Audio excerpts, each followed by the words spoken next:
Hey, there we go. All right, boom, we're live. Yo, okay. Welcome to the JACKUM Sound podcast, episode 1. My name's DJ JACKUM, and over there is Efan. What are you saying? Yo, you good, lad? Yeah. Mate, I'm chilling. I'm fucking here, ready to waffle for about 4 hours, mate. Yeah, sick. So yeah, when I was thinking about first guests, I think it makes sense really to get you on, lad, because it feels like we've kind of grown together, like at around a similar time. Almost, it feels like at the same rate. Yeah, I definitely view you as like, yeah, I don't know, iconic like, duo, mate. yeah, iconic duo. Fucking, Yeah, we've been back to back 100%, for ages.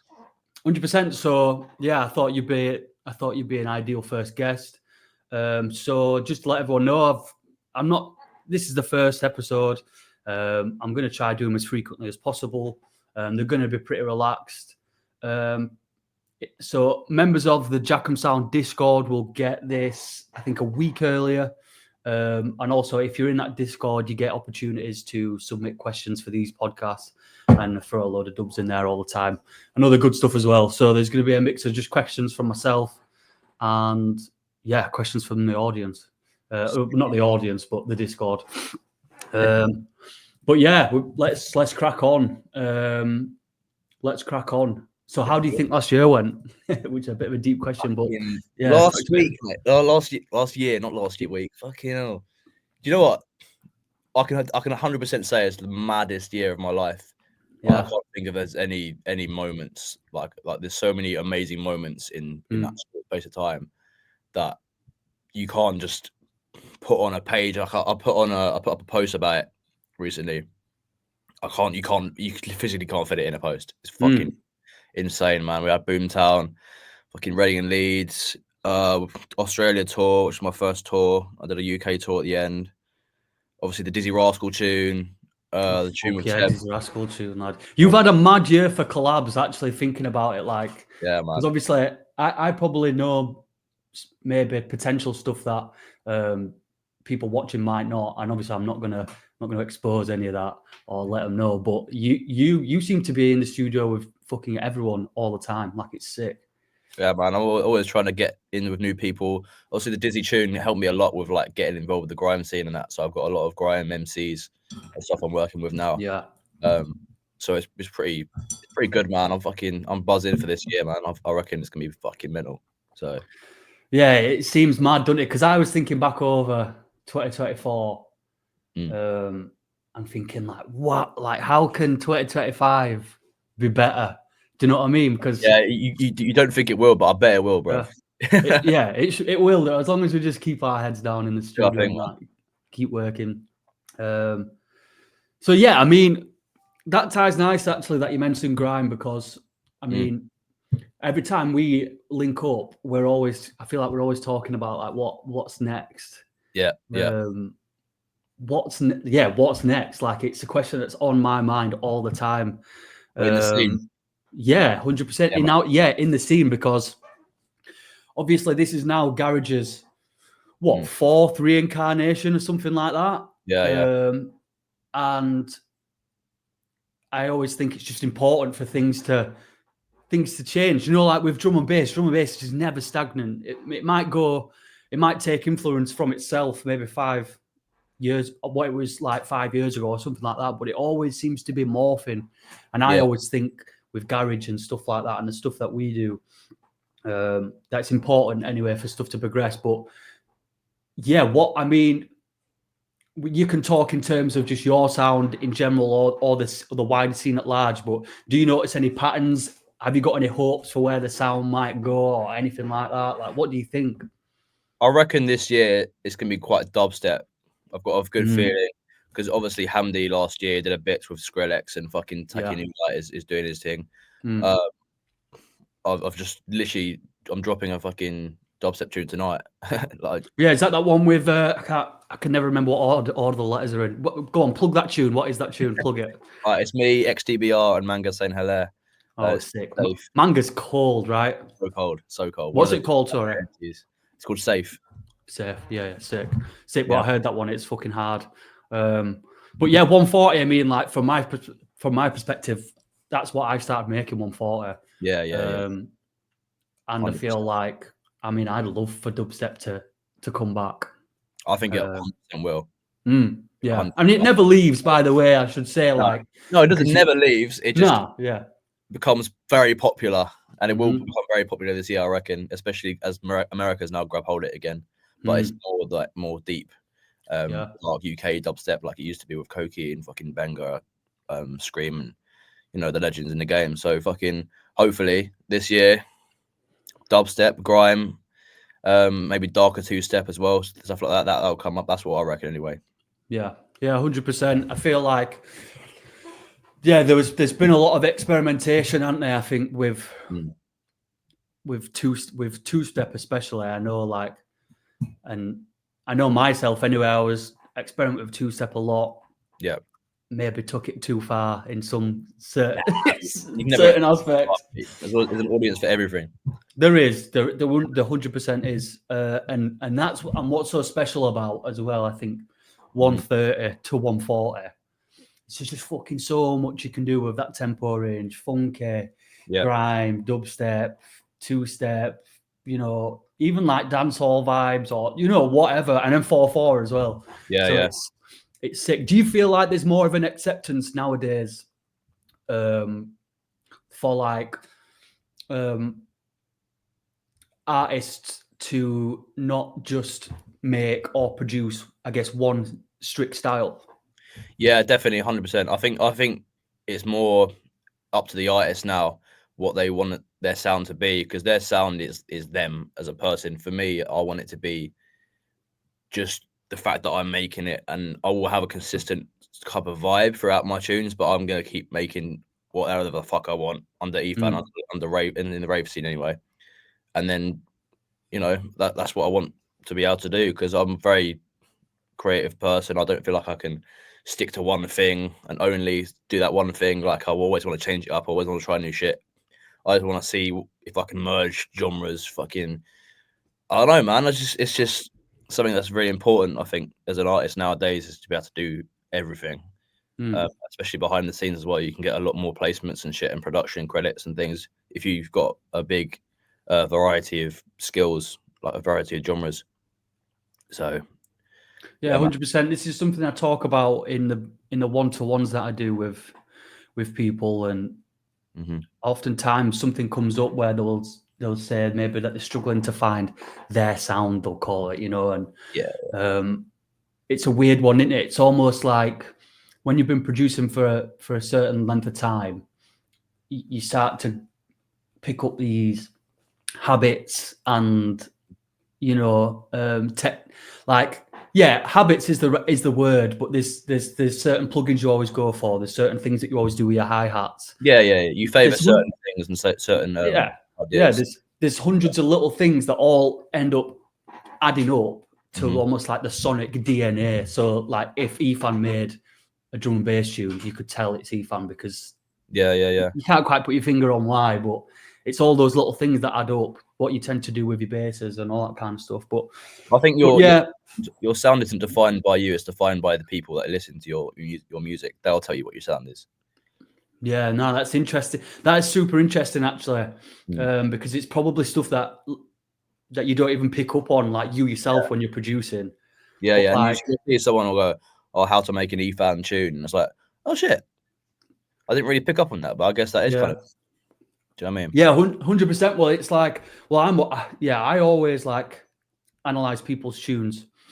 I'll drag them into Ableton and just have a look over them. And like, for example, like Sammy Verge, like I always drag his tunes in because it's interesting. It's interesting to do. But I noticed the other day that like in his tops, like his drums, the tops of his drums, for example, it feels like there's barely any high end there. Like there's almost like a roll off of the high end type vibe. Yeah. And I wonder, like, is he doing that on purpose? Like, is he making a conscious decision to like, okay, I'm going to roll off the drum so it sounds lower, or do you think that his ears just fucking tuned that way that I just. Yeah, I think it's probably a mixture of things, really. I think he probably now he leads into it, but as he was developing as an artist, he probably had something to do with his studio or the equipment he was using, and just the way his brain works. And he just goes, "Oh, I like that. I like the way that sounds, so I'll do it that way," rather than trying to go, "Oh, I want it to sound as clean as possible." He's gone, "Oh, a bit of crunch is nice." Do you know what I mean? Yeah. Yeah, man. Sammy Vergie's a fucking legend in the game, man. He's doing so. He's had a mad year as well, isn't it? Yeah, he's had a mad year, and I love to see it because I remember I'm from Huddersfield. For people that don't know, and there was a club there in Huddersfield called Basement. In fact, Huddersfield had a pretty lively event scene back in the day. We're talking, well, I don't know how many years ago, but years ago. And I remember seeing Vergie a handful of times in small, like 150, 200 cap venues in the chip butty era, like of Vergie, where it was like proper bass line.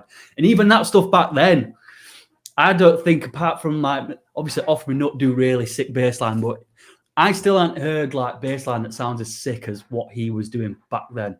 So unbelievably unique and wobbly, his tunes. Yeah, it's sick. I mean, we could talk about we could over Sammy Vergie. Yeah, we could, but let's not. So I like to talk about the kind of mental side of production. I often think that like you get to a point as a producer where knowledge of techniques is this almost kind of like holy thing for producers. Like we always want to know, oh, what's the new technique for getting your mix cleaner, or what's the newest, best, quick, fastest sidechain where you get no overlap, no volume peaks or whatever. But I think there probably comes a time where realistically you've got enough knowledge, like you could make anything that you wanted to. You've got the knowledge base, but then the thing that stops you from finishing tracks becomes mental. You know, it's not that you lack the knowledge to do it. It's these mental barriers and mental blocks. Yeah, definitely. So I'm interested to explore that with you. I mean, what do you find hardest about producing? Like, what do you think the hardest thing about producing is? I feel like the technical side of it is probably the easier part, like the mix down, the mastering, and getting all that part done. It's just the creative process, obviously, because if you're in the studio at all times, you can't be creative 24/7. Do you know what I mean? And the moment that you make a stinker, you've got to make sure you don't let it beat you down in your head. I mean, you can easily go, oh shit, I'm actually a fraud. I just had a lucky moment, but that's not how it is. Every single producer in the world goes through the same thing, in their own way. So you just got to know that you're not the only one. 100%, but it can be hard though, right? I that's 100% true, and it's like I'm a kind of like I'd rather make 10 tunes in a month and one tune be good than like spend 1 month on one tune and hope that one tune's good. And so like I almost think that making shit tunes is part of the creative process. 100%. It depends on how you work, really. Because for me, I feel like I'd rather. I'm a very slow producer in my head anyway. So I'll long it out. I'll make sure I'm doing really different shit. I'm trying to keep myself inspired by having using new plugins or using new techniques and shit that I've worked out, or try something really, really weird and experimental. Go to a vinyl shop and find some fucking random acapella and use that. Things like that. Just always trying to find different ways of creating. Yeah, man.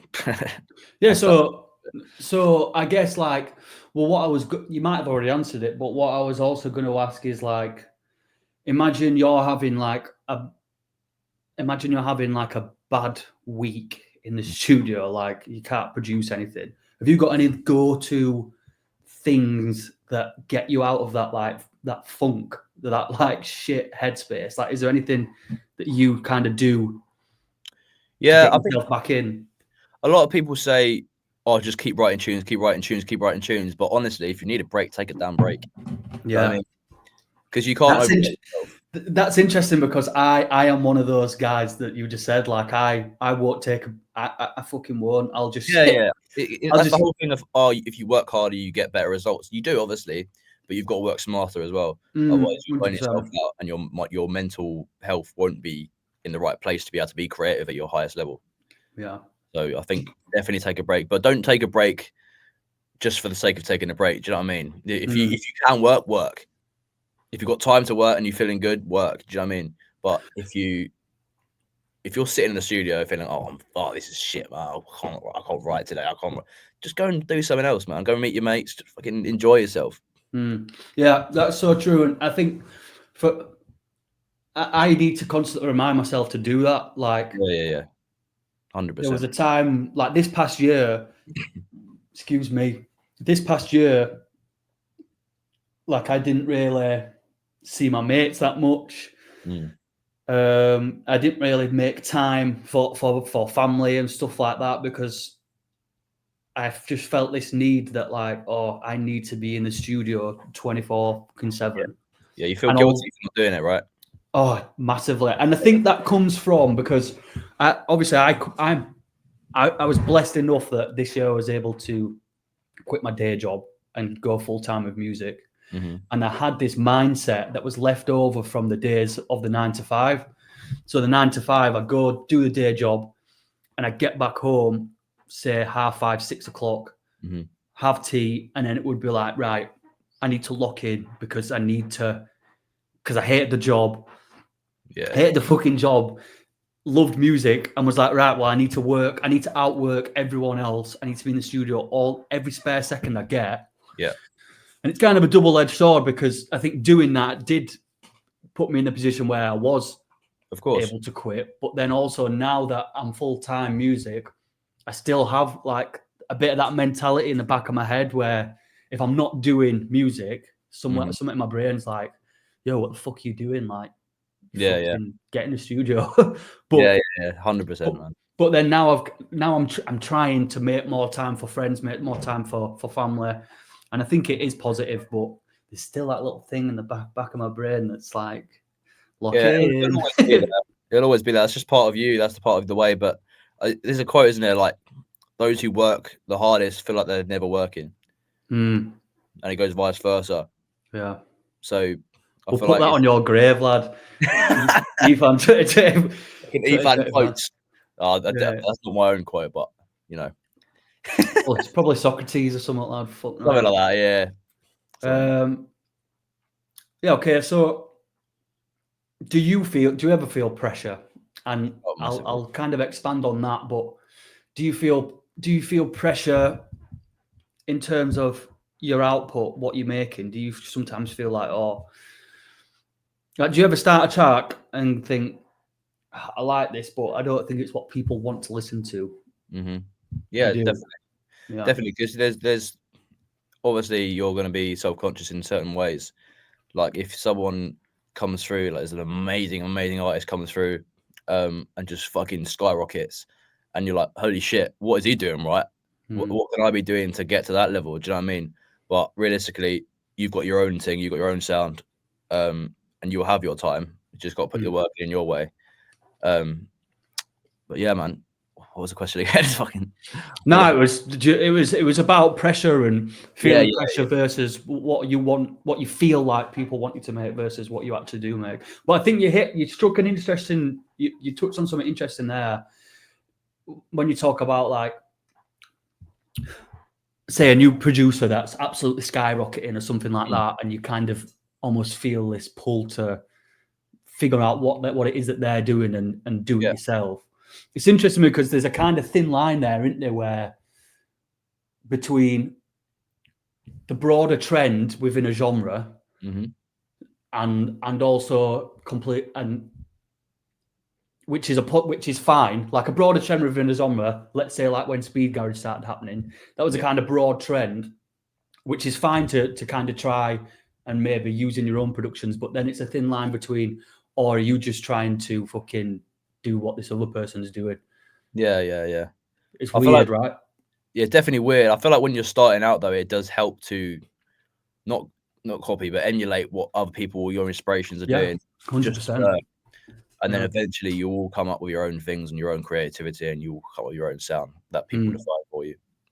Like when Flight FM came Mm. out, did you make like a Flight FM type beat? Because I did. I think everyone did. I definitely did, yeah. So, But that's one of them things where, I mean, that tune specifically, that's one of them tunes that was just an instant classic the minute it came out. And I was like, what the fuck is it? What is making this so good? So fucking sick.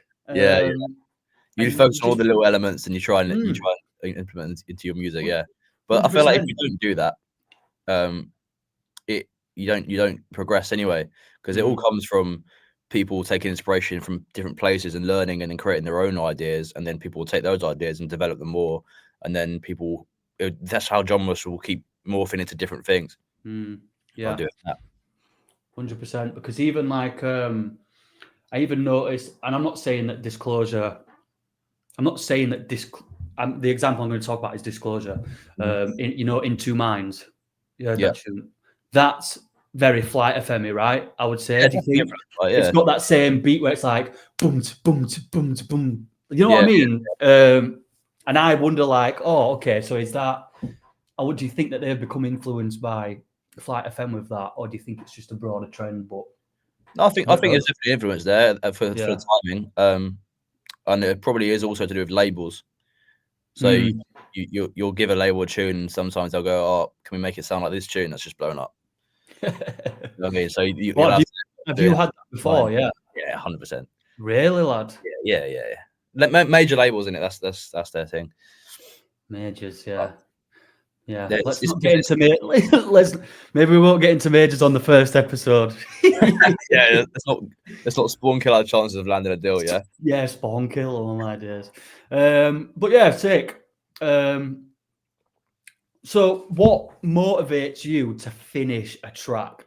This is interesting to me because sometimes like I'll sit and I'll make some drums and I'll be like, these drums are sick, they sound fat, love them. And then I'll put a bass line in the tune and I'll be like, yeah, this is fucking hard, like everything's working. But then if I don't get like a hook, like a vocal hook or a synth hook into the tune, if I don't get that into the tune within like an hour, then after an hour, I'm like, well, this tune's just like fucking drums and bass and it's just shit. And it's like, this just sounds like anyone could have made it. And then I'll scrap it. So it's like, for me, the thing that motivates me to finish a track is the hook. But like, what is it for you? Like, what?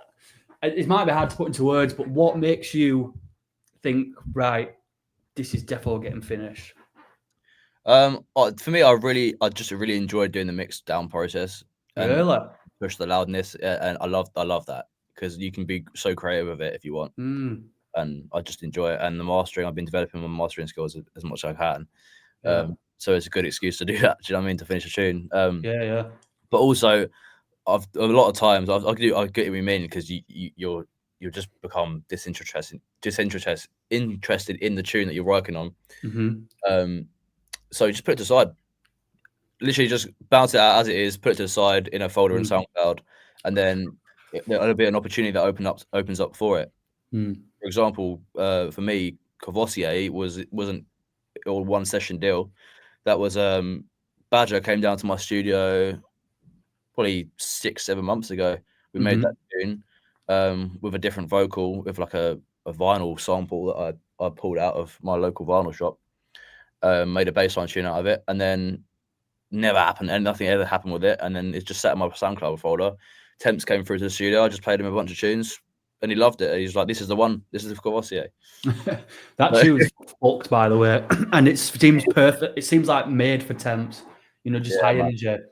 Well, it's a legendary kind of lyrics, because that was on a big cipher back in the day, wasn't it? Yeah, cold. I mean, but it's interesting you say that, because I'm the complete opposite in that I can't shelve something and go back to it. I fucking can't do it. I hate revisiting anything like more than a week old. Mm. But this is just good, and this just goes to show, I think, people that are listening, that to anyone looking for like the ultimate holy grail answer to something in production, it fucking doesn't exist, because There isn't one.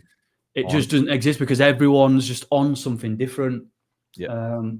And that's like, I think that for people learning production, that can be like a bit of a light bulb moment where you realize like, oh, there isn't an answer. Like, it's just fucking different. It's all different depending on just the way you work. And Yeah. every little detail in your life will lead up to that being different. So you can't go back the same way someone else does. Just No. go back the way that your mind lets you. Yeah.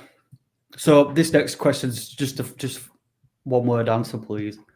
Garage, where's it going, faster or slower? Faster. Right, no elaboration. We'll move on. Yeah.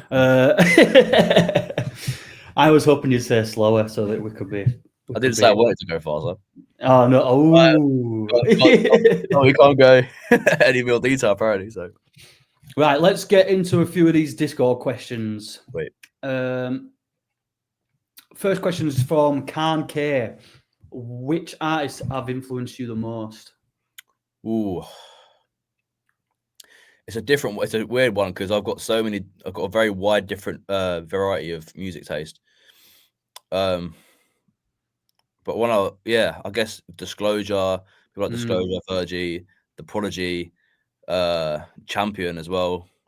A lot of the early bassline stuff, like Burger Boy, etc. It just goes so wide. There's so many different things.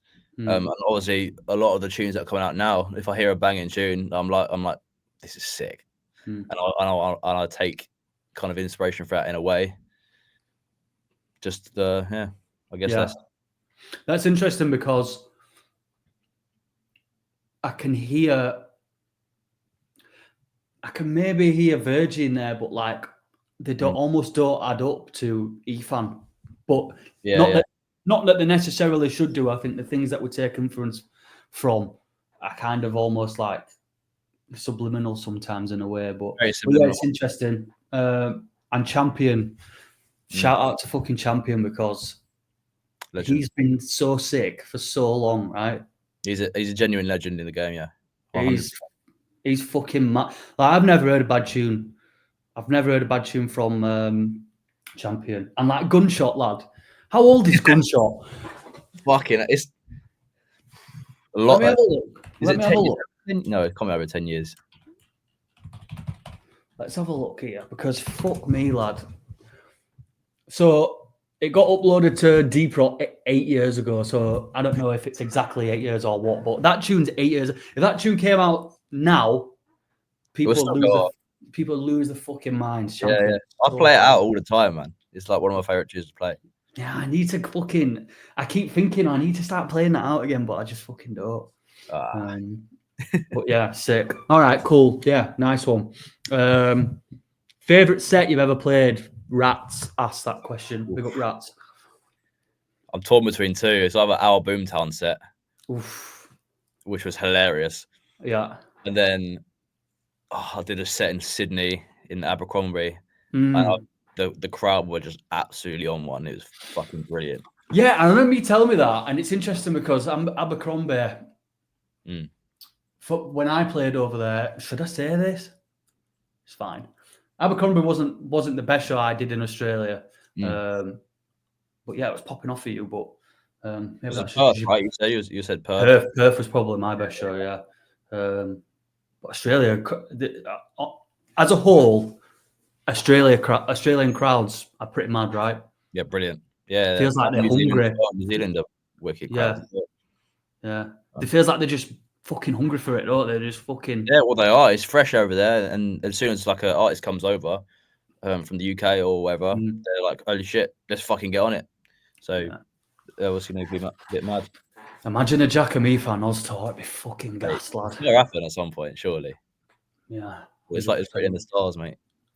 But the Boomtown set was also fucking sick, wasn't it, lad? I had that. It was amazing. It's just an amazing experience, bro. Like, I remember afterwards we were just like, holy shit, that just happened. We just played. I was crying. I was literally crying. Yeah.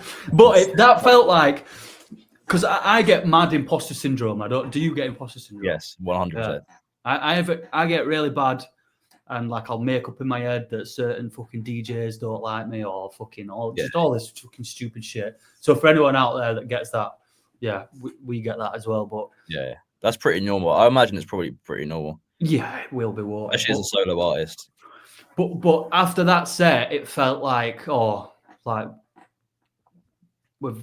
through the door. Here. Like they've let us. Like we've been let through the gates. Like we've arrived, sort of thing. It was fucking gas, lad. I so hope I get another Boom Sound booking this year. Fucking I hope so, man. We're called to play the whole set as well this time. Yeah, 100%. People that know what we're talking about there. Yeah. Yeah, let's move on. Jelly asks, what's your favorite Asian food? Oof. Oh man. Efan's thinking, which Asian? That's the thing, it's a hard one, isn't it? Yeah. Just pick one dish. Pick a dish, I think. I love sushi, man. I love sushi, man. I can't lie. I just love sushi. As if, lads. As if you didn't pick salt and pepper fucking chicken with currant sauce on and seaweed on top. I do just love sushi. Fair enough, lads. I like sushi, but I don't know if I'm off to Japan, actually. Sick. I'm off to Japan end of February. So I'm pretty gassed for that, lad. The food should be fucking mad, I think. Mate, make most of that, bro, because I can't wait to go to do an Asia tour, man. Yeah, I've heard the crowds there are pretty fucking nuts. Amazing. I remember seeing MPH go out there a few months ago, or probably a year ago now, and the crowds were just fucking on it. Yeah, mad. So. Yeah, I'd love to do an Asia tour as well. I've seen clips from that, and it just looks fucking mad. Mm-hmm. But yeah, so okay, next one. Zach asks, favorite venue you've ever played and why? Yeah, probably Boomtown, or maybe Reading and Leeds, just for the fact that it's Reading and Leeds, and the stage is wicked there. Yeah. Okay. Sick. Nice. We've kind of covered that one, so we won't go over that. Don't know how to say this guy's name. Tex, I think. THXC. Go-to meal deal. Interesting one, actually. I've literally just had a meal deal. I've got it in front of me. Right. What is it?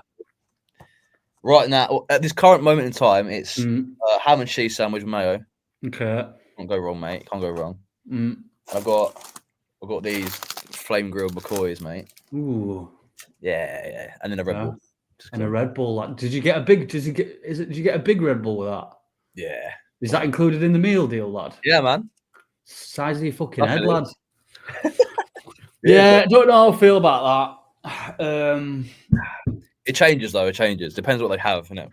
Yeah, I like a fucking chicken stuffing mayo, me.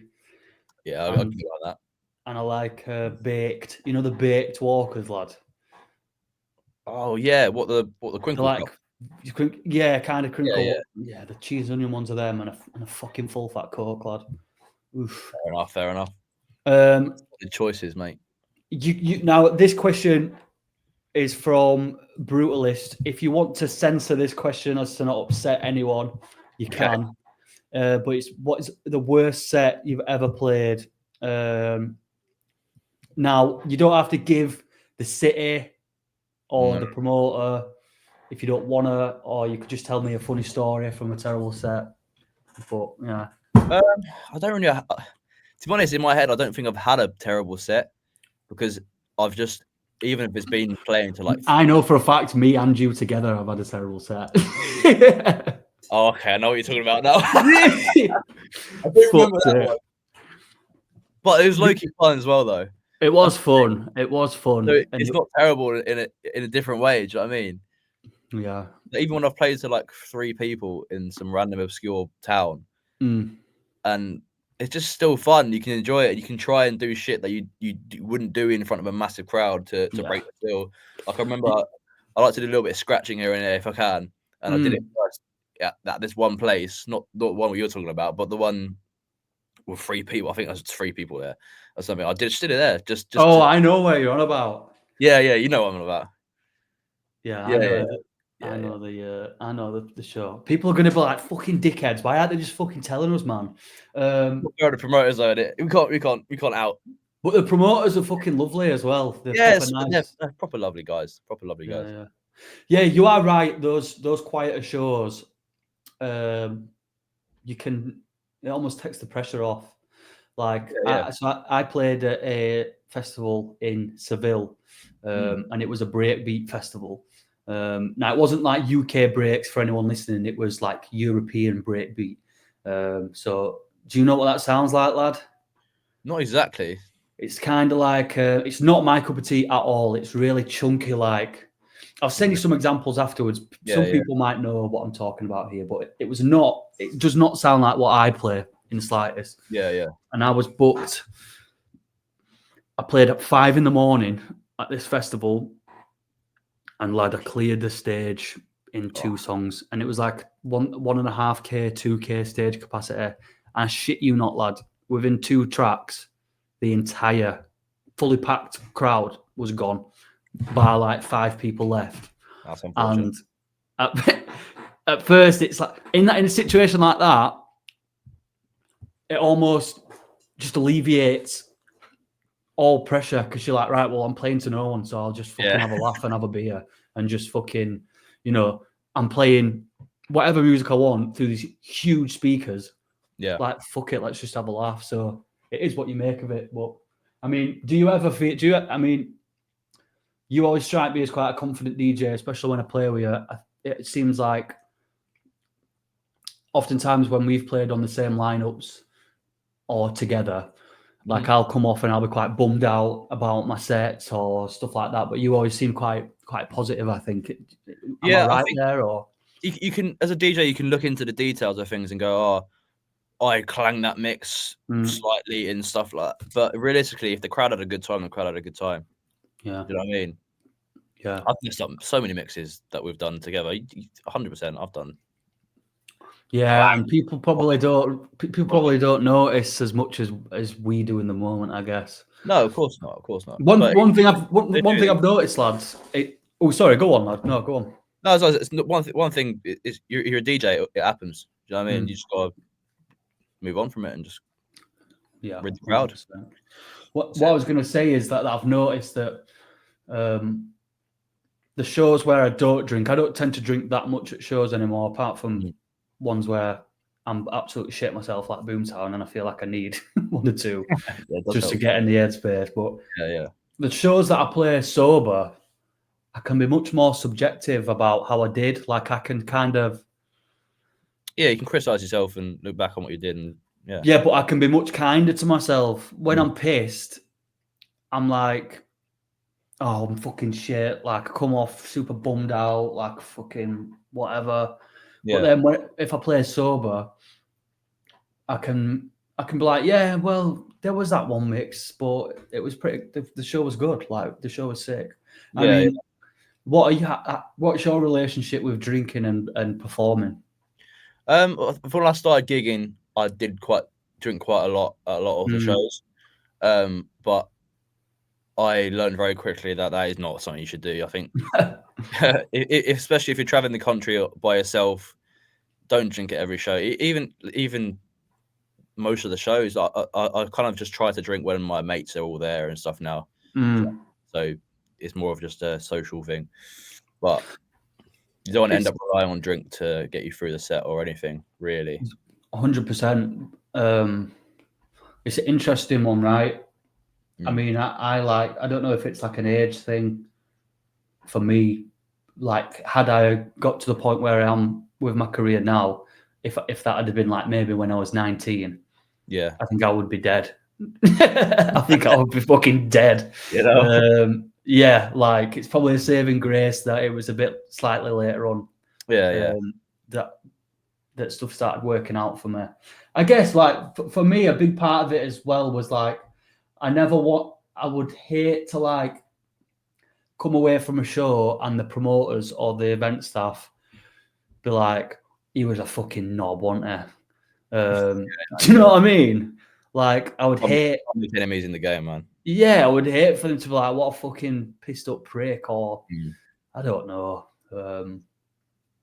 But yeah, it's what I tell people as well. Like, just like every now and again, like you say, when all your It's mates the right are there, environment and your mates are there, or you've got people that everyone else is drinking with you. It's a good time. Like, then do it. Don't just down your rider. I know, and I'm saying all this, but me and Efan once played a show, and we got very drunk at the show. And while Efan was in the toilet, I literally slipped and fell on my ass in front of the entire crowd behind the fucking decks. I was fucked, lad. Oh, it's hilarious though. Oh, it was. I remember you told me. I came back. I was like, "Fuck, I missed that." Oh, it was so bad. But it only happened, I think, because you fucking spilt an entire mate, sippy cup of spice rum. Entire drink all down myself. I was pissed. 2-hour set as well. Oh, fucking hell. We have a good time when we play, don't we, actually? Yeah, come on. I feel like, I love playing shows with you, lad. It's a shame if we lived close. Imagine if we lived closer and we could start like a fucking garage alias together. Yeah. It would be fucking. Well, we'll get plenty more back to backs, I reckon. Me and you. Yeah, I should think so. Yeah, definitely, I should think so. That's all of the. Is that all of the Discord questions? That's all of the Discord questions. Sweet. What time are we on? 41 minutes. I mean, nice little short one for the first episode, I think. Yeah, man. I definitely think we should do another one maybe in a year's time. Like, we could do a yearly, like a yearly update type thing. Yeah, we could do like a yearly roundup, lad, of garage. Do like a in person one. We'll get all of us together. Me, you, Kippo, Screws. Yeah, just do one in person. Skibbity gang. Oh, yeah, I'll do that.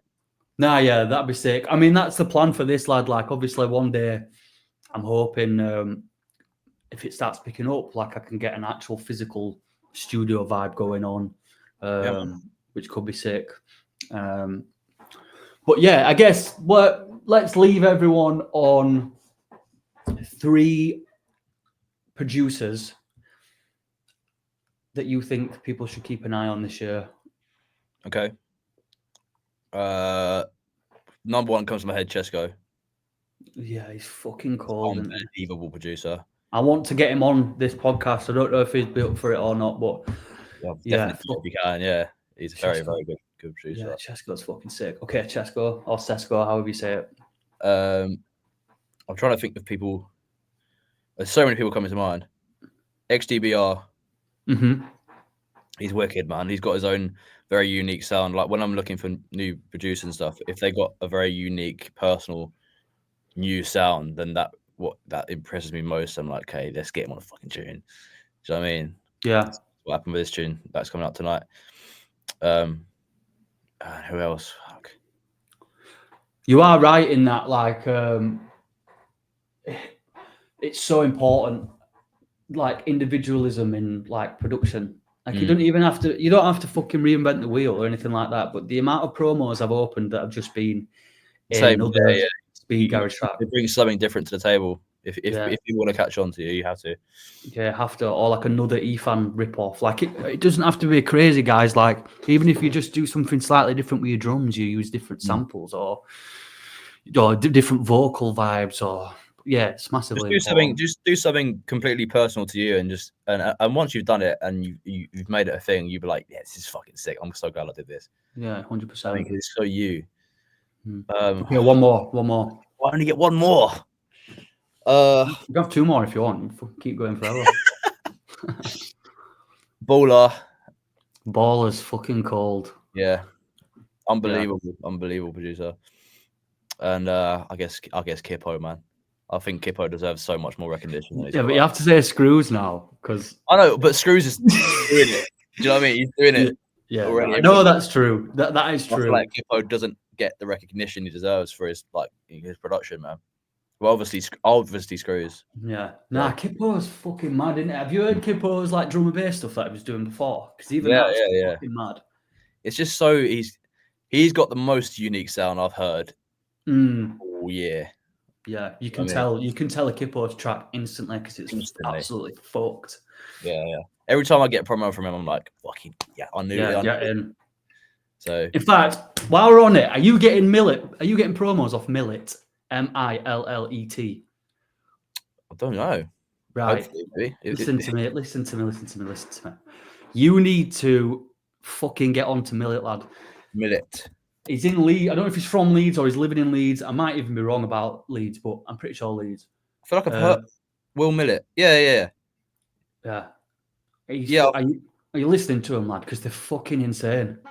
Well, I'm about to. I've got basically when I get promos through, I flag them, and then I just spend a day, like a week or a month, and just go through and listen to You them. need to not only listen to him, but you need to ask him for like old ones because he does like I think he does monthly or bi-monthly or he does them in little parts.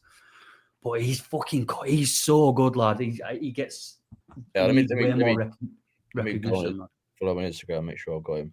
Yeah, give him so shout out Millet. Oh, there's so many people I wish I said on the fucking. What was I gonna say actually? Because I just had something spring to mind. Some little tidbits of information maybe for people. What's your go-to synth? Go to, I guess, Vital. I guess Vital. But I'm very.